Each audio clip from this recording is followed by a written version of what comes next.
Philadelphia ஊழியங்கள் வழங்கும் திறந்த வாசல் நேரம்.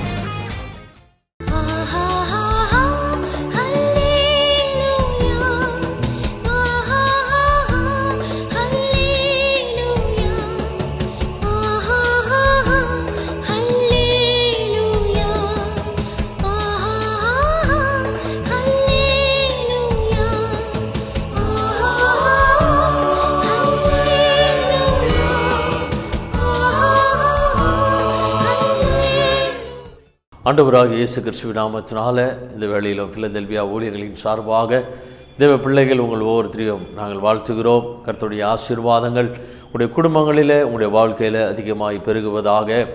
ஆசீர்வதிக்கிற தேவனாகிய கர்த்தர் உங்களையும் உங்களுடைய குடும்பங்களையும் அளவில்லாமல் ஆசீர்வதிப்பாராக. தேவனுடைய வசனத்தின் நிமித்தமாக கர்த்தருடைய ஆசீர்வாதங்களையும் விடுதலைகளையும் இந்த நாளிலும் நீங்கள் பெற்றுக்கொள்ளப் போகிறீர்கள் என்ற விசுவாசத்தோடு நம்பிக்கையோடு நாம் இருப்போம். கர்த்தருடைய அற்புதங்கள் என்றைக்குமே அளவில்லாமல் கர்த்தருடைய பிள்ளைகளுக்கு கொடுக்கிறவராக இருக்கிறார்.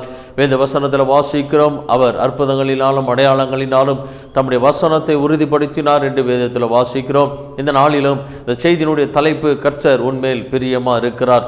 கர்த்தர் உன்மேல் பிரியமாக இருக்கிறார். தேவனாகிய கர்த்தர் ஒரு மனிதன் மீது பிரியமாக இருந்தால் அவனுடைய வளர்ச்சி எப்படி இருக்கும், கர்த்தர் அவனை எப்படியெல்லாம் ஆசீர்வதிப்பார். நம்மை உண்டாக்கின தேவனாகிய கர்த்தர் நம்மேல் பிரியமாக இருப்பார் என்றால் அந்த மனிதனுடைய வாழ்க்கையில் எப்படிப்பட்ட காரியங்கள் எல்லாம் தேவன் செய்வார் என்பதை நாம் ஒரு சில அடையாளங்களோடு இன்றைக்கு நாம் பார்க்க போகிறோம். வேதத்தில் அப்படியாக கர்த்தர் யாரையெல்லாம் நேசித்தார், அப்படி தேவனால் நேசிக்கப்பட்டவருடைய வாழ்க்கை எப்படி இருந்தது, கர்த்தர் அவர்களை எவ்வளவாய் உயர்த்தினார் என்பதை நாம் பார்க்க போகிறோம். இந்த உலகத்தில் பிறந்த எல்லா மனிதர்களுக்கும் உயர்வு என்பது கண்டிப்பாக தேவை. ஒரு மனிதனும் எனக்கு உயர்வு வேண்டியதில்லை என்று ஒருவனும் சொல்லுவது கிடையாது. எல்லாரும் எதிர்பார்ப்பது நல்ல உயர்வு, நல்ல ஒரு வாழ்க்கை, நல்ல ஒரு குடும்பம், இப்படி என்று எல்லா ஆசீர்வாதங்களையும் மனிதர்கள் விரும்புகிறார்கள். எனவே தேவனாகிய கர்த்தர் ஆசீர்வதிப்பதில் அவர் பிரியமுள்ள தேவனாக இருக்கிறார். வேதத்தில் நாம் வாசிக்கிறோம், இஸ்ரவேலை ஆசீர்வதிப்பதே தேவனுக்கு பிரியம் என்று வேதத்தில் வாசிக்கிறோம். இஸ்ரவேல் ஜனங்கள் தேவனுடைய பிள்ளைகளை தேவன் ஆசீர்வதிப்பதில் மிகவும் பிரியமுள்ள தேவனாக இருக்கிறார். இன்றைக்கும் கர்த்தர் சொல்லுகிறார், கர்த்தர் உங்கள் மேல் பிரியமாக இருக்கிறார் என்று ஆண்டவர் சொல்லுகிறார். அந்த பிரியத்தின் நிமித்தமாக கர்த்தர் என்னெல்லாம் செய்வார், கர்த்தர் அந்த மனிதனை எந்த அளவுக்கு உயர்த்துவார் என்று வேதத்தில் ஒரு மனிதனை குறித்து நாம் பார்க்க போகிறோம். நாம் எல்லாருக்கும் தெரிந்த ஒரு தேவ மனிதன் தாவீதை குறித்து வாசிக்கும் பொழுது, தாவீது அவனுடைய சந்ததிகளை பார்க்கும் பொழுது தாவீதினுடைய வளர்ச்சிக்கு என்ன காரணம், தேவன் தாவீதை உயர்த்துவதற்கு காரணம் என்ன, தாவீதினுடைய சந்ததி இன்றைக்கும் இவ்வளவு ஆசீர்வாதமாக இருப்பதற்கு என்ன காரணம் என்னவென்றால் ஒரே காரணம்தான், தேவன் தாவீதின் மேல் பிரியமாக இருந்தார். தாவீதினுடைய திறமையை பார்த்தோ, தாவீதினுடைய பராக்கிரமத்தை பார்த்தோ கர்த்தர் அவனை ஆசீர்வதிக்கவில்லை. தாவீதினுடைய உயர்வு எல்லாம் தேவன் அவன் மேல் வைத்த பிரியத்து நிமித்தமாக தான் வந்தது. இன்றைக்கு வேதத்தில் ஒரு பகுதியை நாம் வாசிக்கலாம். 1 நாளாகமத்தின் புத்தகம் 28வது அதிகாரத்தை நாம் வாசிக்கும் பொழுது 4வது வசனம் 5வது வசனத்தை வாசிக்கும் பொழுது, இப்போதும் இஸ்ரவேல் அனைத்தின் மேலும் என்றைக்கும் ராஜாவாய் இருக்க இஸ்ரவேலின் தேவனாகிய கர்த்தர் என் தகப்பனுடைய வீட்டாரில் எல்லாம் என்னை தெரிந்து கொண்டார். அவர் யூதாவின் வம்சத்தில் என் தகப்பன் குடும்பத்தையும் தலைமையாக தெரிந்து கொண்டு என்னை எல்லா இஸ்ரவேலின் மேலும் ராஜாவாக்க என் தகப்பனுடைய குமாரருக்குள் என் மேல் பிரியம் வைத்தார். கர்த்தர் எனக்கு அநேகம் குமாரரை தந்தருளினார். ஆனாலும் இஸ்ரவேலை ஆளும் கர்த்தருடைய ராஜ்யபாரத்தின் சிங்காசனத்தின் மேல் உட்கார்கிறதற்கு அவர் என்னுடைய எல்லா குமாரரிலும் என் குமாரனாகிய சாலமோனை தெரிந்து கொண்டு அவர் என்னை நோக்கி, உன் குமாரனாகிய சாலமோனே, என் ஆலயத்தையும் என் பிரகாரங்களையும் கட்ட கடவன். அவனை எனக்கு குமாரனாக தெரிந்து கொண்டேன். நான் அவனுக்கு பிதாவாய் இருப்பேன். இந்நாளில் நடக்கிறபடி அவன் என் கற்பனைகளின்படியும் என் நியாயங்களின்படியும் செய்ய உறுதியாக இருப்பானானால் அவன் ராஜ்யபாரத்தை என்றென்றைக்கும் திடப்படுத்துவேன் என்றார். தாவீது சொல்லுகிறார், என் தகப்பன் வீட்டு எல்லாவற்றிலும் தேவனாகிய கர்த்தர் என்னுடைய இஸ்ரவேல் கூட்டத்தில், இஸ்ரவேல் கோத்திரங்களில் எங்களுடைய கோத்திரத்தை, யூதாவின் கோத்திரத்தை தேவன் தெரிந்து கொண்டார். அந்த கோத்திரத்தில் கர்த்தர் எங்களுடைய குடும்பத்தின் மீது தலைமையாக, எங்களுடைய குடும்பத்தை தலைமையாக தெரிந்து கொண்டு என்னை இஸ்ரவேல் மேல் ராஜாவாக்க என் மேல் பிரியம் கொண்டார். கர்த்தர் தாவீதின் மேல் வைத்த பிரியத்தின் நிமித்தமாக தாவீதை எந்த அளவுக்கு உயர்த்தினார் என்றால், இஸ்ரவேலின் சகல கோத்திரங்களின் மேலும், இஸ்ரவேல் என்ற ஒரு பெரிய தேசத்தின் பெரிய ராஜ்யத்தின் மேலும் ராஜாவாக ராஜாவாக தாவீதை கர்த்தர் உயர்த்தினார். ஒன்று நன்றாய் புரிந்து கொள்ள வேண்டும். ஒரு தேசத்தினுடைய மிகப்பெரிய ஒரு ஸ்தானத்தில் இருப்பவர் ராஜா மாத்திரம்தான். ராஜாவினுடைய ஸ்தானத்திற்கு மேலாக வேற ஒரு ஸ்தானம் கிடையாது.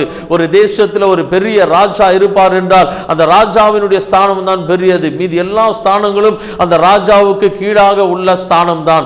அப்பொழுது பார்க்கும் பொழுது கர்த்தர் ஒரு மனிதன் மேல் பிரியமா இருப்பார் என்றால், தேவன் ஒரு மனிதனை நேசிப்பார் என்றால், அந்த மனிதனை தேவன் எவ்வளவு உயர்த்துகிறார் என்றால், இந்த பூமியில் எது உயர்ந்த ஸ்தானமாக கருதப்படுகிறதோ, எவ்வளவு மேன்மையாக இருக்கிறதோ, அந்த பெரிய மேன்மையும் அந்த பெரிய சிங்காசனத்தையும் தேவன் அந்த மனிதனுக்கு கொடுக்கிறவராக இருக்கிறார். தாவீதினுடைய வாழ்க்கையில் இந்த வசனத்தை நான் வாசிக்கும் பொழுது 2 பேர் ராஜாவாக நாம் பார்க்கிறோம். ஒன்று தாவீது, அடுத்தபடியாக சாலமோன், தாவீதினுடைய மகன் சாலமோன். ஆனால் தாவீது சொல்லுகிறான், எனக்கு அநேகம் குமாரர்கள் இருக்கிறார்கள், ஆனால் கர்த்தர் சாலமோனை தான் தெரிந்து கொண்டார் என்று தாவீது சொல்லுகிறார். ஏனென்றால் வேதத்தில் நாம் வாசிக்கும் பொழுது சாலமோன் பிறந்த பொழுது கர்த்தர் அவன் மேல் அன்பா இருந்தார் என்று வேதத்தில் வாசிக்க முடியும். தாவீதினுடைய மற்ற பிள்ளைகள் பிறக்கும் பொழுது இந்த வேத வசனத்தை சொல்லவில்லை. மற்ற பிள்ளைகள் மேல் தேவன் அன்பா இருந்தார் என்று மற்ற பிள்ளைகள் பிறக்கும் பொழுது சொல்லப்படவில்லை. ஆனால் சாலமோன் பிறக்கும் பொழுது வேதவசனம் சொல்லப்படுகிறது, கர்த்தர் அவன் மேல் அன்பா இருந்தார். இங்கு தாவீது அதுதான் சொல்லுகிறான், கர்த்தர் என் மேல் பிரியமா இருந்தார். கர்த்தர் என் மேல் பிரியமா இருந்தபடினால கர்த்தர் தாவீதை எந்த அளவுக்கு உயர்த்தினார் என்றால், அகில இஸ்ரவேலுக்கெல்லாம் ராஜாவாக தாவீதை கர்த்தர் உயர்த்தினார். அடுத்தபடியாக சாலமோன் மேல் தேவன் அன்பா இருந்தபடினால அந்த தாவீதினுடைய பெரிய சிங்காசனத்திற்கு, அவ்வளவு பெரிய ராஜ்யங்களுக்கு தாவீதுக்கு மற்ற அநேகம் குமாரர்கள் இருந்தாலும் சாலமோனை அந்த இடத்துல ராஜாவாக கொண்டு வந்ததற்கு காரணம் சாலமோன் மேல் தேவன் அன்பா இருந்தார். நன்றாய் புரிந்து கொள்ள வேண்டும். தகப்பனுக்கு அப்புறமாக முதலாவது மகன் தான் அடுத்த ராஜ்ய பாரத்தை ஆள வேண்டும், அடுத்த ஸ்தானத்திற்கு வருவான். ஆனால் சாலமோன் முதலாவது பிறந்த மகன் கிடையாது. ஆனால் எப்படி சாலமோன் ராஜாவாக வந்தான் என்றால், சாலமோன் மேல் தேவன் பிரியமா இருந்தார். எனவே தாவீதினிடத்தில் கர்த்தர் சொன்னார், உனக்கு அப்புறமாக சாலமோன் தான் ராஜாவாக வர வேண்டும் என்று கர்த்தர் சொன்னார். இன்றைக்கு நாம் ஒரு காரியத்தை நன்றாய் புரிந்து கொள்ள வேண்டும். நாம் அநேகருடைய பிரியத்தை நாம் எதிர்பார்க்கிறோம். நாம் பிரியமா இருக்க வேண்டும் என்று மற்றவர்கள் எதிர்பார்க்கலாம், அது தவறு கிடையாது. ஆனால் எல்லாவற்றையும் பார்க்கிறோம், நம்மை உண்டாக்கின தேவனாகிய கர்த்தர் நம்மேல் பிரியமா இருக்க வேண்டும். நம்மை உண்டாக்கின தேவன் நம்மேல் பிரியமா இருந்தால் நம்முடைய வாழ்க்கையினுடைய எல்லா காரியங்களை அவர் பார்த்து கொள்ளுவார். ஒரு பெரிய மேன்மையான இடத்திற்கு தேவன் கொண்டு போவார். சங்கீதக்காரனாகிய தாவீது சொல்லுகிறான், உளையான சேற்றிலும் படுகுழியிலும் இருந்து என்னை தூக்கி எடுத்து என் கால்களை கன்மலையின் மேல் கொண்டு போய் நிறுத்தி என் அடிகளை என் தேவனாகிய கர்த்தர் உறுதிப்படுத்துகிறார். உளையான சேற்றிலும் படுகுழியிலும் இருந்து தூக்கி எடுத்து அப்படியே விடாமல் தூக்கி எடுத்தவர் கன்மலையின் மேல் கொண்டு போகிறார். கன்மலையின் மேல் கொண்டு போய் நிறுத்தி அந்த அடிகளை பாதங்களை உறுதிப்படுத்துகிறவராக இருக்கிறார். அந்த ஸ்தானத்தில் அந்த உயர்வில் தேவன் நிலைச்சுருக்க பண்ணுகிறவராக இருக்கிறார். தாவீதின் மீது தேவன் வைத்த அன்பின் நிமித்தமாக தாவீதினுடைய பிள்ளைகள் எல்லாருமே, சந்ததிகள் எல்லாருமே அந்த ராஜாவாக அவர்கள் வந்தார்கள். கடைசியில் பார்க்கும் பொழுது இந்த தாவீதினுடைய சந்ததியில் ஆண்டவராக இயேசு கிறிஸ்துவே இந்த உலகத்தில் அவர் வந்து பிறந்தார். தாவீதின் குமாரனாகிய இயேசுவே என்று கூப்பிடக்கூடிய அளவுக்கு தாவீதினுடைய சந்ததியில் நம்மை உண்டாக்கின தேவனாகிய கர்த்தர் வந்து பிறந்தார். எனவே தேவ பிள்ளைகளாக நம்முடைய வாழ்க்கையில் தெரிந்து கொள்ள வேண்டும், என்னுடைய மேன்மை, என்னுடைய ஆசீர்வாதம் எங்கு இருக்கிறது என்றால், என்னை உண்டாக்கினேன் தேவனாகிய கர்த்தரிடத்தில் இருக்கிறது. எவரையும் மேன்மைப்படுத்தவும் பலப்படுத்தவும் உம்முடைய கரத்தினாலே ஆகும், எவரையும் தாழ்த்தவும் உயர்த்தவும் உம்முடைய கரத்தினாலே ஆகும் என்று வேதத்தில் வாசிக்கிறோம். ஒரு மனிதனை உயர்த்துகிறவரும் தாழ்த்துகிறவரும் கர்த்தர். நாம் தேவனுடைய பிரியத்தை நாம் சம்பாதிக்கிறவர்களாக இருக்கும் பொழுது, தேவன் நம்மேல் பிரியமா இருந்தால் போதும், எல்லாவற்றிற்கும் மேலாக தேவன் நம்மை உயர்த்துகிறவராக இருப்பார். வேதத்தில் வாசிக்கிறோம், அவர் சிறியவனை புழுதிலிருந்து எடுத்து எளியவனை குப்பையிலிருந்து உயர்த்தி அவனை பிரபுக்களோடும் ராஜாக்களோடும் தேவனாகிய கர்த்தர் உட்கார பண்ணுகிறார் என்று வேதத்தில் வாசிக்கிறோம். கர்த்தர் ஒரு மனிதன் மேல் பிரியமா இருந்தால் அவனை இருப்பதிலே உயர்ந்த ஸ்தானத்திற்கு தேவன் கொண்டு போகிறவராக இருக்கிறார். இந்த வேத வசனத்தில் வாசிக்கும் பொழுது தாவீதின் மீது கர்த்தர் பிரியமா இருந்தார். தாவீதை ஒரு பெரிய ராஜாவாக தேவன் மாற்றினார். அதற்கப்புறமாக தாவீதினுடைய அநேகம் பிள்ளைகளில், அநேகம் குமாரர்களில் சாலமோன் மேல் தேவன் பிரியமா இருந்தார், அன்பா இருந்தார். எனவே அந்த சிங்காசனத்திற்கு தேவன் சாலமோனை கொண்டு வந்தார். இன்றைக்கு ஒரு பெரிய ஸ்தானத்திற்கு நான் போக வேண்டும், ஒரு பெரிய உயர்வுக்கு நான் போக வேண்டும், ஒரு ஆசீர்வாதமான வாழ்க்கை எனக்கு வேண்டும் என்று அங்கலாய்த்து கொண்டிருக்க தேவ பிள்ளைகளே, நம்முடைய வாழ்க்கையில தேவனாகிய கர்த்தருடைய பிரியத்தை நாம் சம்பாதிக்கும் பொழுது, கர்த்தர் நம்மேல் பிரியமா இருந்தால் போதும், எல்லா ஸ்தானத்திற்கு மேலான ஸ்தானத்திற்கு தேவன் கொண்டு போய் நிறுத்துகிறவரா இருக்கிறார். அநேகருடைய கண்கள் ஆச்சரியப்படக்கூடிய அளவுக்கு அந்த உயர்வையும் மேன்மையும் தேவன் கொடுக்கிறவரா இருக்கிறார். கர்த்தர் ஒரு மேன்மையை கொடுத்தால் அந்த மேன்மையை ஒருவராலும் ஒன்று பண்ண முடியாது. வேதவசனம் சொல்லப்படுகிறது, ஒருவரும் திறக்க கூடாதபடி பூட்டுகிறவரும் ஒருவரும் பூட்டக்கூடாதபடிக்கு திறக்கிறவருமாகிய தேவன் என்று. ஆண்டவர் ஒரு வாசலை பூட்டினால் அதை ஒருவரும் திறக்க முடியாது. தேவன் ஒரு வாசலை திறந்தால் அதை ஒருவரும் பூட்ட முடியாது. கர்த்தர் உங்களை உயர்த்துவார் என்றால் அந்த உயர்வை ஒருவராலும் கெடுக்க முடியாது. நீங்கள் அந்த உயர்விலே நின்று நீங்கள் ஆசீர்வாதமாக இருந்து கொண்டிருப்பீர்கள். உடைய பிள்ளைகளுடைய சந்ததி அந்த ஆசீர்வாதத்துக்கு நேராக வந்து கொண்டிருக்கும். எனவே நம்முடைய வாழ்க்கையினுடைய ஒரு பெரிய நோக்கம் என்னவென்றால், என் தேவனாகிய கர்த்தர் என் மீது பிரியமா இருக்க வேண்டும், என் தேவனாகிய கர்த்தர் என் மீது எப்பொழுதும் அன்பா இருக்க வேண்டும், என் தேவனுக்கு பிரியமானதை நான் செய்யும் பொழுது, தாவீது அப்படியாக தேவனுக்கு பிரியமானதை செய்கிற ஒரு மனிதனாக இருந்தான். ஆண்டவர் சொல்லுகிறார், தாவீது என் இருதயத்திற்கு ஏற்ற மேய்ப்பன், எனக்கு சித்தமானது எல்லாம் அவன் செய்வான் என்று கர்த்தர் சொல்லுகிறார். தாவீது தேவனுடைய இருதயத்திற்கு ஏற்றவனாய் பிரியமானவனாய் இருந்தான். எனவே தாவீதை தேவன் பெரிய அளவுல உயர்த்தினார். மிகப்பெரிய ராஜாவாக தாவீதை தேவன் கொண்டு வந்தார். அவனுக்கு அப்புறமாக பல பிள்ளைகள் மத்தியில சாலமோன் மீது தேவன் அன்பா இருந்தார். ஒரு மனிதனுடைய உயர்வுக்கு காரணம், ஒரு தேவ பிள்ளையினுடைய உயர்வுக்கு காரணம் தேவனுடைய அன்பு, தேவனுடைய பிரியம்தான் அந்த மனிதனை அளவில்லாமல் உயர்த்துகிறதா இருக்கிறது. நம்முடைய படிப்புகள், நம்முடைய திறமைகள்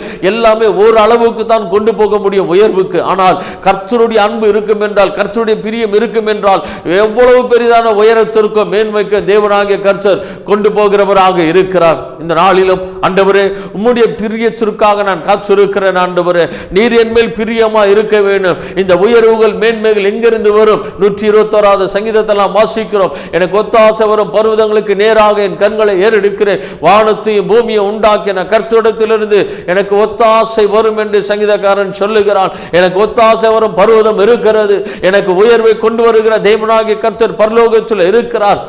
ஆடுகளை மேய்த்துக் கொண்டிருந்தவனை மிகப்பெரிய ராஜாவாக தேவன் மாற்றினார். சொந்த குடும்பத்தால் தள்ளப்பட்ட ஒரு மனிதன், அவனுடைய குடும்பத்தில் உள்ளவர்களை ஒதுக்கி வைத்து அவனை ஆடுகளை மேய்க்க சொல்லியிருந்தார்கள். ஆனால் கர்த்தர் தாவீதின் மேல் பிரியமா இருந்தபடினால ஆடுகளுக்கு பின்பாக திரிந்து கொண்டிருந்த தாவீதை அகில இஸ்ரவேலுக்கெல்லாம் தேவன் அரசனாக மாற்றினார், ராஜாவாக மாற்றினார். அவனுக்கு பிற்பாடு அவனுடைய பிள்ளைகளில் சாலமோனை தேவன் நேசித்தபடினால, சாலமோன் மேல் தேவனுடைய அன்பு இருந்தபடினால கர்த்தர் சாலமோனை அடுத்த அந்த சிங்காசனத்திற்கு கொண்டு வந்தார். இந்த நாளிலும் ஒரு மிகப்பெரிய உயர்வையும் மேன்மையும் எதிர்பார்த்து கொண்டு இருக்கிற தேவ பிள்ளைகளே, இந்த மேன்மைக்கு, இந்த உயர்வுக்கு என்னால் வர முடியவில்லை, பல பிரச்சனைகள் இருக்கிறது, தடைகள் இருக்கிறது, எனக்கு வர வேண்டிய ப்ரமோஷன் எனக்கு வராமல் இருக்கிறது, என்னுடைய வியாபாரத்தில் விருச்சி இல்லாமல் இருக்கிறது, என்னுடைய குடும்பத்தில் ஆசீர்வாதம் இல்லாமல் கஷ்டப்பட்டு கொண்டு இருக்கிறேன் என்று சொல்லுவீர்கள் என்றால், கர்த்தருடைய வசனம் இப்பொழுது சொல்லுகிறது, கர்த்தருடைய அன்பு, கர்த்தருடைய பிரியத்தை சம்பாதிக்கும் பொழுது கர்த்தர் எல்லாவற்றையும் பார்த்து கொள்வார். கர்த்தர் மேன்மையான இடத்திற்கு கொண்டு போவார். பெரிய ஆசீர்வாதமான காரியங்களை தேவன் வைத்திருக்கிறார். வெண்கல கதவுகளை உடைத்து இரும்பு தாழ்பாள்களை முறித்து அந்தகாரத்தில் இருக்கிற பொக்கிஷங்களையும் ஒளிப்பிடத்தில் இருக்கிற புதையல்களையும் உனக்கு தருவேன் என்று ஆண்டவர் சொன்னார். பொக்கிஷங்களை கொடுக்கிறவர், ஆசீர்வாதங்களை கொடுக்கிறவர், அளவில்லாமல் தேவன் ஆசீர்வதிக்கிறவரா இருக்கிறார். தாவீது சொன்னது போல என் பாத்திரம் நிரம்பி வழிகிறது என்று சொல்லுகிறான். குறைவான பாத்திரமாக அல்ல, ஒரு வெறுமையான பாத்திரமாக அல்ல, நிரம்பி வழிகிற பாத்திரமாக, ஆசீர்வாதங்கள் நிரம்பி வழியக்கூடிய அளவுக்கு தேவன் ஆசீர்வதிக்கிறவரா இருக்கிறார். ஆண்டவருடைய பிரியத்தை சம்பாதிக்கும் பொழுது, ஆண்டவர் நம்மில் பிரியமா இருந்தால் போதும். தேவனுடைய அன்பை சம்பாதிக்கும் பொழுது ஆண்டவர் சொல்லுகிறார், ஒருவன் என் மேல் அன்பா இருந்தால் என் கற்பனைகளை கை கொள்ளுவான். ஆண்டவரை ஒரு மனிதன் நேசிக்கிறேன் என்று எப்படி சொல்ல முடியும்? ஆண்டவரை உண்மையாய் நேசிக்கிறவன் ஆண்டவருடைய வசனத்தை கை கொள்ளுவான். ஆண்டவருடைய வசனத்தின்படி நடக்க ஆரம்பிக்கும் பொழுது அவன் தேவனை உண்மையாய் நேசிக்கிறவனா இருக்கிறான்.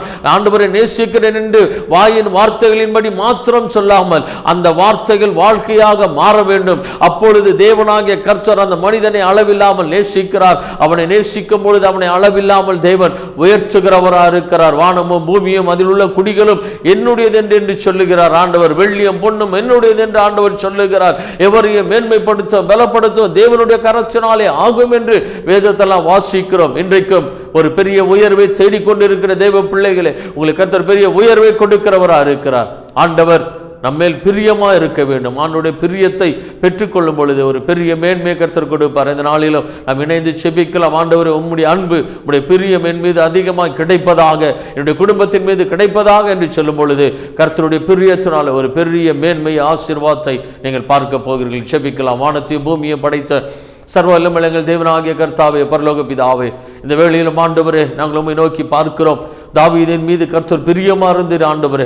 தாவீதை அகில இஸ்ரவேலுக்கெல்லாம் ராஜாவாக மாற்றினீர். பல குமாரர்கள் அவனுக்கு இருந்தாலும் அதில் சாலமோனை தேவன் ராஜாவாக கொண்டு வந்ததற்கு காரணம் சாலமோன் மேல் நீர் அன்பாய் இருந்தீர் என்று நாங்கள் வேதத்தில் வாசிக்கிறோம். அப்படியாக ஆண்டவர் இந்த நாளிலும் ஆண்டவர் உயர்வை நோக்கி எதிர்பார்த்து கொண்டு இருக்கிற பிள்ளைகளுக்கு அந்த உயர்வுக்கு காரணமாக இருக்கிற நம்முடைய பிரியத்தையும் அன்பையும் கர்த்தர் கொடுத்து ஆண்டவருடைய பிள்ளைகளை உயர்த்தும்படியாக வேண்டுகிறோம், மேன்மைப்படுத்தும்படியாக வேண்டுகிறோம். ஆண்டவரே, உம்முடைய நாமம் மகிமைப்படுவதாக.